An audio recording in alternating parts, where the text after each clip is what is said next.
욥기 38장 19절에서 38절입니다. 키워드는 사람이 없는 곳, 보여주시는 길, 경외심에서 나오는 지혜입니다. 어느 것이 광명이 있는 곳으로 가는 길이냐, 어느 것이 흑암이 있는 곳으로 가는 길이냐, 너는 그의 지경으로 그를 데려갈 수 있느냐, 그의 집으로 가는 길을 알고 있느냐. 내가 아마도 알리라. 내가 그때 태어났으리니 너의 횟수가 많음이니라. 내가 눈 곳간에 들어갔었느냐, 우박 창고를 보았느냐. 내가 환난 때와 교전과 전쟁의 날을 위하여 이것을 남겨두었노라. 광명이 어느 길로 뻗치며 동풍이 어느 길로 땅에 흩어지느냐. 누가 홍수를 위하여 물길을 터주었으며 우레와 번갯길을 내어 주었느냐. 누가 사람 없는 땅에 사람 없는 광야에 비를 내리며 황무하고 황폐한 토지를 흡족하게 하여 연한 풀이 돋아나게 하였느냐. 비에게 아비가 있느냐.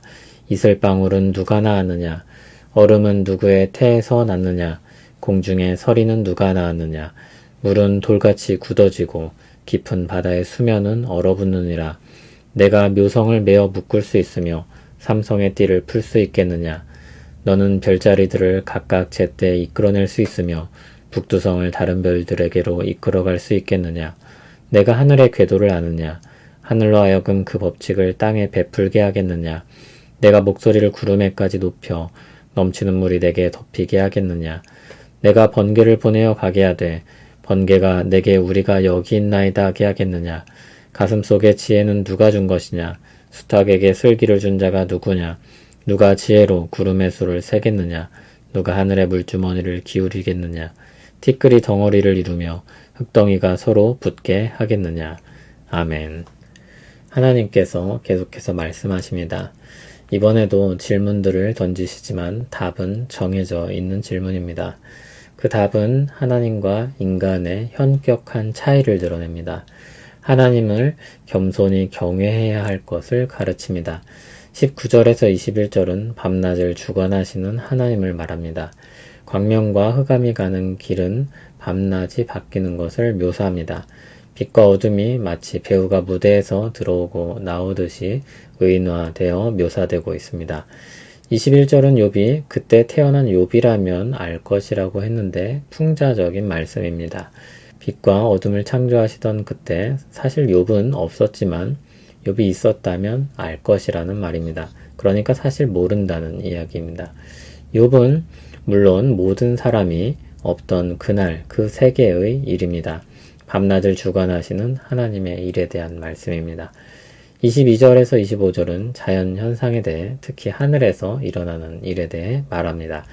22절은 눈 곳간과 우박 창고에 대해 말씀합니다. 정말 곳간이나 창고가 있는 것이 아니라 시적인 묘사입니다.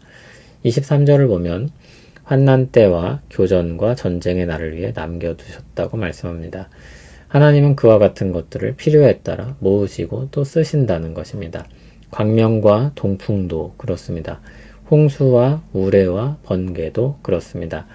이 부분 역시 자연을 들어 말씀하시지만 그것을 주관하시는 하나님의 영역에 대한 말씀입니다. 우리가 보고 듣고 경험할 수 없는 것들을 주관하시는 하나님에 대한 묘사인 것입니다. 26절에는 사람 없는 땅, 사람 없는 광야에 대해 말씀합니다. 사람이 손대지 않는 세상도 하나님에 의해 보존되고 있다는 것을 말씀합니다. 그 내용이 이어집니다. 사람 없는 땅, 사람 없는 광야에 하나님은 비를 내리시고 황무하고 황폐한 토지를 적셔 풀이 나게 하십니다. 28절에 보듯이 비와 이슬은 사람이 낳거나 만든 것이 아닙니다. 얼음과 서리도 그렇습니다. 하나님께서 물을 돌같이 굳히시기도 하고 깊은 바다의 수면을 얼리시기도 하는 것입니다. 하나님은 이와 같은 일들을 행하시는 이유가 무엇이라고 말씀하지 않으십니다.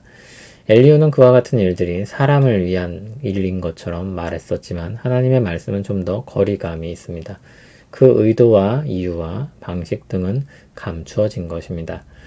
31절에서 38절은 비슷한 이야기를 이어갑니다. 묘성, 삼성, 별자리, 북두성 모두 별에 대한 표현입니다. 33절의 하늘의 궤도는 천체의 움직임을 가리킬 것입니다. 34절에서 38절은 천체보다는 조금 낮은 하늘이라고 말할 수 있는 구름과 그 아래의 일들에 대해 말하고 있습니다. 구름에 명하여 물을 넘치게 하고 비를 내리는 것은 사람이 주관할 수 없는 일입니다. 번개를 준비시켜 보내는 것도 그렇습니다. 구름에 술을 세고 하늘에 물주머니를 기울이는 것도 그렇습니다. 37절의 묘사는 구름에서 비를 내리는 일에 대한 시적인 표현입니다. 38절은 그렇게 비가 내릴 때 흙이 질거지고 흙덩이가 되게 하는 것을 묘사하고 있습니다. 36절의 가슴 속의 지혜와 수탉의 슬기는 이해하기가 어려운 구절입니다. 가슴 속의 지혜는 나일강의 범람을 예견했다는 고대 이집트의 새인 따오기를 가리키는 말로 보기도 합니다. 그리고 그렇게 번역을 하기도 합니다. 그렇게 본다면 따오기와 수탉이 물의 범람과 아침의 밝아옴을 알려주듯이 사람이 알지 못하는 지혜를 하나님이 그들에게 부여하셨다고 읽을 수 있습니다. 이 모두는 사람이 없는 곳 혹은 사람이 주관하지 못하는 일에 대한 말씀입니다. 사람들이 관심을 두지 않는 곳들이 있습니다. 사람들이 주관할 수 없는 자연의 일들이 많습니다. 사람들이 볼 수 없는 일들이 허다합니다. 하나님은 그 모두를 주관하신다고 말씀합니다. 그것들에 대해 모두 헤아리신다고 아신다고 말씀합니다. 모든 일들을 명하여 이루어지게 하십니다. 하나님은 계시지 않은 것이 없으시며 모르는 일이 없으시며 주관하지 않는 것이 없으십니다. 욥과 모든 사람들을 향해 하나님이 하시는 말씀입니다. 이 말씀을 사람들이 들어야 합니다. 사람들은 사람의 관점에서 사람의 지혜로 이야기합니다. 하나님의 일과 하나님까지도 사람의 관점과 지혜로 이야기합니다. 하나님은 그런 사람들 위에서 말씀하십니다. 하나님과 같이 높아지려는 인간의 욕망은 권위 있게 말씀하시는 하나님께 불만을 가질 수도 있습니다. 좀 설명을 해주셔야 하는 것 아닌가 생각을 하기도 합니다. 그런데 설명을 하면 우리가 그것을 이해하거나 감당할 수 있을까요? 하나님은 모든 일에 대해 우리가 이해할 수 있을 것이라고 생각하지 않으십니다. 도리어 사람이 하나님과 그분의 일에 대해 아는 것은 한계가 있다고 말씀합니다. 그럴 때 잘못된 극단은 그럼 우리는 아는 것이 없으며 주관할 수 있는 것도 없으니 다 내버려 두거나 다 어쩔 수 없다고 말하는 것입니다. 하나님에 대해 그분의 일에 대해서도 알 수 없으니 그 누구도 분명하게 말할 수 있는 것은 없다고도 합니다. 그러나 우리에게 하나님께서 분명하게 알려주신 것들이 있습니다. 분명하게 알고 돌아올 수 있도록 하신 복음이 있습니다. 바른 삶의 방식에 대해서 가르치신 말씀이 있습니다. 우리는 완전히 무지한 상태가 아닙니다. 우리는 하나님께서 세상을 다스리시는 주권적인 통치에 대한 지식이 부족한 것입니다. 각 사람에 대한 이해가 부족한 것입니다. 그 사이가 우리가 있는 자리입니다. 우리는 그 사이에서 하나님을 경외하고 주신 말씀을 따라서 살아갈 수 있습니다. 주어진 말씀을 충분히 사용하여 따르는 것이 하나님을 경외하는 사람이 가지는 지혜입니다. 그러므로 우리는 완전히 깜깜한 길을 걷는 것이 아니라 비춰주시는 길을 따라서 가는 것입니다. 그래서 걱정과 두려움 속에서 발을 내딛지 않고 믿음으로 비추신 길을 따라 평안과 기쁨으로 그 길을 갈 수 있습니다. 하나님이 보여주시는 길로 가는 것입니다. 우리는 아무것도 알 수 있는 것이 없다고 말하는 사람이 있습니다. 그러나 하나님 앞에서의 겸손은 그것과는 다릅니다. 우리는 아는 것이 있습니다. 하나님이 주신 말씀을 알며 하나님이 주신 복음을 알고 하나님이 주신 선한 삶의 방식들을 압니다. 한편 모든 것을 다 알고 깨우친 것처럼 말하고 원칙을 제시하며 그 길을 가자고 말하는 사람들이 있습니다. 그러나 하나님 앞에서 우리 모두는 겸손해야 합니다. 우리는 모르는 것이 많습니다. 하나님이 세상을 어떻게 운영하시는지 모르며 하나님의 모든 것을 통해 선을 이루는 방식을 모르며 하나님이 우리를 붙잡으시는 지혜와 능력에 대해 모릅니다. 우리는 하나님이 세상을 주관하신다는 것을 압니다. 하나님이 모든 것을 통해 선을 이룬다는 것을 압니다. 하나님이 우리를 구원하시는 능력이 크다는 것을 압니다.